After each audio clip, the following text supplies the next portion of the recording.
বাংলাদেশ জাতীয়তাবাদী দলকে কখনো ক্ষমা চাওয়া লাগেনি।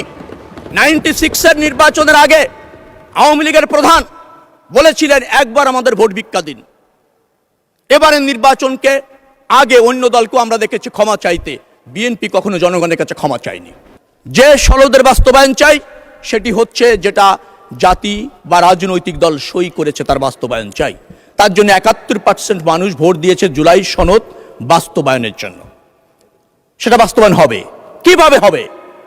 সেই জায়গায় 51% ভোট দিয়েছে মানুষ বিএনপিকে, যে বিএনপি যেভাবে চেয়েছে, যেভাবে সই করেছে সেভাবে বাস্তবায়ন হবে। প্রথমেই আলোচনা করার জন্য আহ্বান জানাচ্ছি শেখ রবিউল আলম। মাননীয় মন্ত্রী, আপনার সময় 10 মিনিট। মাননীয় স্পিকার, আপনাকে ধন্যবাদ। আমি প্রথমেই কৃতজ্ঞতা প্রকাশ করছি মহান আল্লাহ রাব্বুল আলামিনের প্রতি, যিনি সর্বেসর্বা, প্রজ্ঞাময়, পরাক্রমশালী এবং সুমহান। তিনি বিশ্বব্রহ্মাণ্ডের স্রষ্টা, মালিক এবং নিয়ন্ত্রক। তিনি মানুষকে কর্ম এবং দায়িত্ব অর্পণ করেন এবং সেই কর্ম এবং দায়িত্বের জবাবদিহি তার কাছে নিশ্চিত করেছেন সেই মহান রবের প্রতি। আমি স্মরণ করছি শহীদ রাষ্ট্রপতি জিয়াউর রহমানকে, যিনি স্বাধীনতার ঘোষণা দিয়েছিলেন এবং সশস্ত্র সংগ্রামে নেতৃত্ব দিয়ে এই বাংলাদেশকে স্বাধীন করেছিলেন, যিনি বহুদলীয় গণতন্ত্র প্রত্যাবর্তন করেছেন, যিনি বাংলাদেশের মানুষের রাজনৈতিক চাহিদা পূরণের লক্ষ্যে বাংলাদেশি জাতীয়তাবাদ রাজনৈতিক দর্শন প্রতিষ্ঠিত করেছেন, তাকে স্মরণ করছি। স্মরণ করছি আমার নেত্রী, যার নেতৃত্বে আকৃষ্ট হয়ে, উজ্জীবিত হয়ে, অটল থেকে বাংলাদেশ জাতীয়তাবাদী দল করার ক্ষেত্রে অনুপ্রাণিত হয়েছি, ব্রত থেকেছি সেই নেত্রীকে, যিনি উত্তম শাসন ব্যবস্থা, বহুদলীয় গণতন্ত্র এবং সংসদীয় পদ্ধতির সরকার, যিনি উত্তম নির্বাচনী ব্যবস্থা, তত্ত্বাবধায়ক সরকার, টেকসই অর্থনীতি এবং জাতি এবং দেশের প্রয়োজনে অবিচল থাকা, আপোষহীন থাকার শিক্ষা আমাদেরকে দিয়েছেন, সেই নেত্রীকে স্মরণ করছি। স্মরণ করছি আমার এলাকার জনগণ, ঢাকা 10 আসনের, যারা আমাকে নির্বাচিত করে তাদের প্রতিনিধিত্ব করবার সুযোগ করে দিয়েছেন। স্মরণ করছি সংসদ নেতা, মাননীয় প্রধানমন্ত্রী জননেতা তারেক রহমানকে, যিনি দীর্ঘদিন সংগ্রাম করে 17 বছর ফ্যাসিবাদের বিরুদ্ধে একটা সফল গণঅভ্যুত্থান করতে সফল হয়েছেন এবং আজকের যে পার্লামেন্টে আমরা কথা বলছি, সেই পার্লামেন্ট অর্থাৎ জনগণের পার্লামেন্ট প্রতিষ্ঠিত করবার জন্য দুর্বার আন্দোলন এবং সর্বশেষ একটা গ্রহণযোগ্য নির্বাচনের ক্ষেত্রে জাতির অভিভাবকের মতো ফাংশন করেছেন, তাকে স্মরণ করছি। প্রথমেই আমি দৃষ্টি আকর্ষণ করতে চাই মাননীয় সংসদ নেতার। মাননীয় সংসদ নেতা, বাংলাদেশ জাতীয়তাবাদী দলের সংসদ সদস্য আমরা যারা আছি, তাদের প্রতিনিয়ত শিখাচ্ছেন, দিক নির্দেশনা দিচ্ছেন, অনুপ্রাণিত করছেন, নেতৃত্ব দিচ্ছেন, যার ফলে আমরা প্রতিনিয়ত কি শিখছি, পরিপক্ক হচ্ছি এবং অধিকতর যোগ্য হচ্ছি। কিন্তু তিনি যেহেতু সংসদ নেতা, অর্থাৎ সকল পার্লামেন্ট মেম্বারদের নেতা, এটি শুধু সরকারি দলের মধ্যে থাকলে পার্লামেন্ট মহিমান্বিত হবে বলে আমার কাছে মনে হয় না, বেশি কার্যকর হবে বলে আমার কাছে মনে হয় না। এটি বিরোধী দলের সংসদ সদস্য যারা আছেন তাদেরকে ওনার সান্নিধ্য দেওয়ার প্রয়োজন রয়েছে। কারণ সেটি যদি হয়, তাহলে বিরোধী দল এবং সরকারি দল যদি যথোপযুক্তভাবে ফাংশন করে, তখন সেই পার্লামেন্ট জনবান্ধব হয়, জন আকাঙ্ক্ষা পূরণে সফল হয়।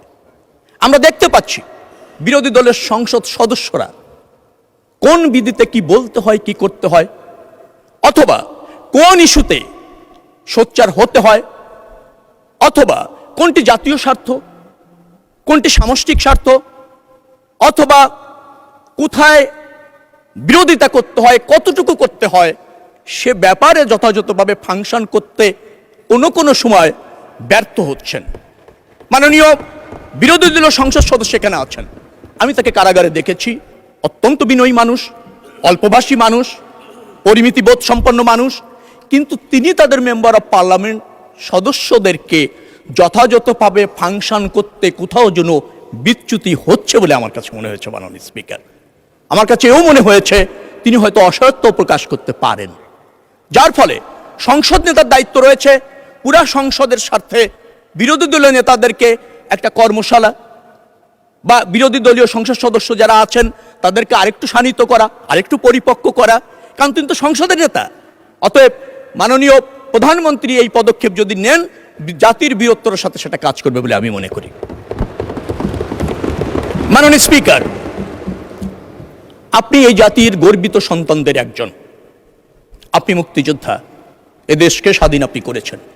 আপনি ওই চেয়ারে বসে যখন এই সংসদকে পরিচালিত করছেন, তখন এই সংসদ মহিমান্বিত হচ্ছে, জাতির আশা পূরণ হচ্ছে। এ দেশ যাদের রক্তের বিনিময়ে স্বাধীন হয়েছে তার সফলতা পাচ্ছে।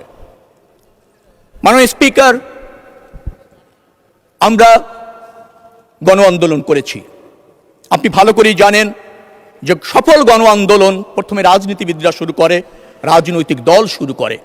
ফ্যাসিবাদী শক্তি সেই গণ আন্দোলন প্রতিরোধ করতে না পেরে রাজনৈতিকভাবে জুলুম, অত্যাচার এবং রাষ্ট্রযন্ত্রের ব্যবহার করে, যার ফলে 17 বছর আন্দোলনের ফলে ধীরে ধীরে একটি গণ আন্দোলন অপরিহার্য হয়েছিল এবং বাংলাদেশের সব শ্রেণী পেশার মানুষ সেই গণ আন্দোলনে অংশগ্রহণ করেছে এবং একটা সফল সমাপ্তি হয়েছে, ফ্যাসিবাদের পতন হয়েছে। কিন্তু আমরা দেখতে পাই যে সেই গণ আন্দোলনকে কোনো সময় আমরা কোনো একটি রাজনৈতিক দল বা গোষ্ঠীর অর্জন বিদায় প্রতিষ্ঠিত করার চেষ্টা করা হয়েছে। মাননীয় স্পিকার, 17 বছরে আমরা জীবন দিয়েছি আমাদের দলের অনেক হাজার হাজার ছেলেরা। মাননীয় স্পিকার, চূড়ান্ত আন্দোলনে 1400 শহীদ হয়েছেন আমাদের সব শ্রেণী পেশার মানুষ, যাদের রক্তের বিনিময়ে এখানে বলা হয়েছে আমরা এই সংসদে এসেছি। এটি অত্যন্ত সত্য, কিন্তু এই সংসদে যারা আমরা এসেছি সবাই তো জীবন দেওয়ার জন্য প্রস্তুত আমরা ছিলাম। মাননীয় স্পিকার, আমরা নির্বাচিত হয়ে সংসদে এসেছি, এই গণ আন্দোলনে নেতৃত্ব দিয়েছি, জীবন যায়নি কিন্তু যেতে তো পারত, জীবন দেওয়ার জন্য আমরা প্রস্তুত ছিলাম। অতএব কারো করুণায় অথবা কোনো গোষ্ঠী বা ব্যক্তির একক অর্জনে এই সংসদ নয়, এই সংসদ জনগণের সংসদ। মাননীয় স্পিকার, জুলাই আন্দোলন নিয়ে আমি একটি কথা বলতে চাই।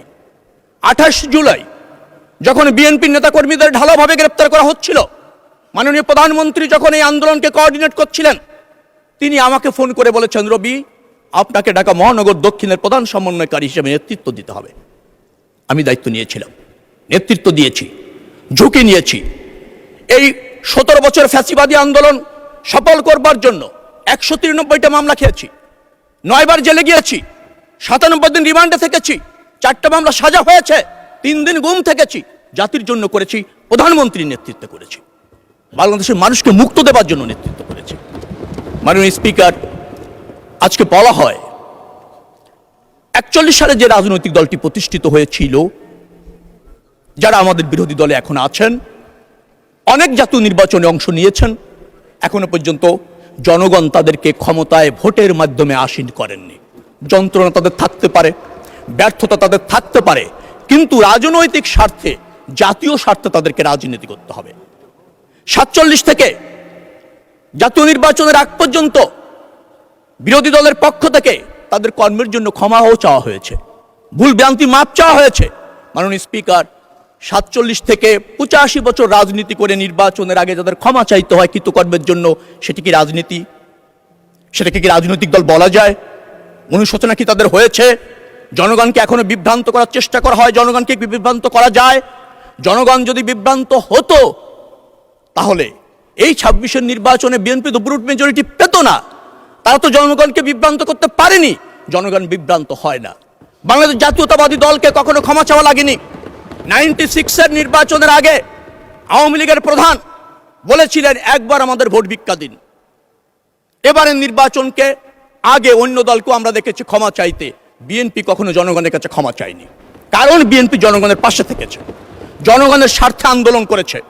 এদেশের স্বাধীনতা সংগ্রাম বলেন, স্বৈরাচার বিরোধী আন্দোলন বলেন, 75-এর আপনার সিপাহী জনতার বিপ্লব বলেন, বহুদলীয় গণতন্ত্র প্রতিষ্ঠার জন্য বিএনপির হাত দিয়ে হয়েছে। অন-11 সরকার এসেছিল, অসাংবিধানিক সরকার। সেই সরকারকে নির্বাচনের বাধ্য করার জন্য, নির্বাচন দেওয়ার জন্য বিএনপি আন্দোলন করেছে। 17 বছরে বিএনপি জুলুম অত্যাচারের বিরুদ্ধে, ফ্যাসিবাদের বিরুদ্ধে আন্দোলন করে সফল গণঅভ্যুত্থান করেছে, যার জন্য জনগণ জানে বিএনপিকে তাদের ভোট দিতে হবে। কারণ বিএনপি দ্বারাই এদেশের স্বাধীনতা, সার্বভৌমত্ব, এদেশের বহুদলীয় গণতন্ত্র, এদেশের গণমানুষের শাসন, জবাবদিহিমূলক সরকার, জবাবদিহিমূলক সংসদ প্রতিষ্ঠিত করা সম্ভব। অতীতে হয়েছে, এখন হচ্ছে, ভবিষ্যতে হবে। এই জন্য বিএনপি একটা প্রতিষ্ঠিত রাজনৈতিক দল। মাননীয় স্পিকার, গণভোটের কথা বলা হয়েছে। মাননীয় সদস্য 10 মিনিট আপনি বলেছেন, অনেক টাইম, তারপর আপনি 2 মিনিটে শেষ করেন। ধন্যবাদ মাননীয় স্পিকার। গণভোটের কথা বলা হয়েছে, সত্য। গণভোট মানুষ, 71% মানুষ রায় দিয়েছে। কিসের জন্য? জুলাই সনদ বাস্তবায়ন করবার জন্য। জুলাই সনদ কি? যে জুলাই সনদ আমরা রাজনৈতিক সমঝোতার ভিত্তিতে সমস্ত রাজনৈতিক দল সই করেছি, একমত হয়েছে। কিছু সাংবিধানিক সংস্কার আছে, অন্যান্য সংস্কার আছে, এটা আমরা বাস্তবায়ন করতে বদ্ধপরিকর, অঙ্গীকারবদ্ধ। মাননীয় প্রধানমন্ত্রী তা বলেছেন, আমাদের দল সেটা ধারণ করে এবং বাস্তবায়ন করবার জন্য অঙ্গীকার করেছে। আমরা জুলাই সনদের বাস্তবায়ন চাই। যে সনদের বাস্তবায়ন চাই সেটি হচ্ছে যেটা জাতি বা রাজনৈতিক দল সই করেছে, তার বাস্তবায়ন চাই। তার জন্য 71% মানুষ ভোট দিয়েছে জুলাই সনদ বাস্তবায়নের জন্য। সেটা বাস্তবায়ন হবে। কিভাবে হবে? সেই জায়গায় 51% ভোট দিয়েছে মানুষ বিএনপিকে, যে বিএনপি যেভাবে চেয়েছে, যেভাবে সই করেছে, সেভাবে বাস্তবায়ন হবে। 20% মানুষ এর সাথে একমত হয়নি। 71 থেকে যদি 51 আপনি বাদ দেন, তো 20% গ্রহণযোগ্য হবে নাকি 51% মানুষের সমর্থন গ্রহণযোগ্য হবে? যে রাজনৈতিক দলটি এটা বোঝেন না, বুঝতে চান না, মানুষকে বিভ্রান্ত করতে চান।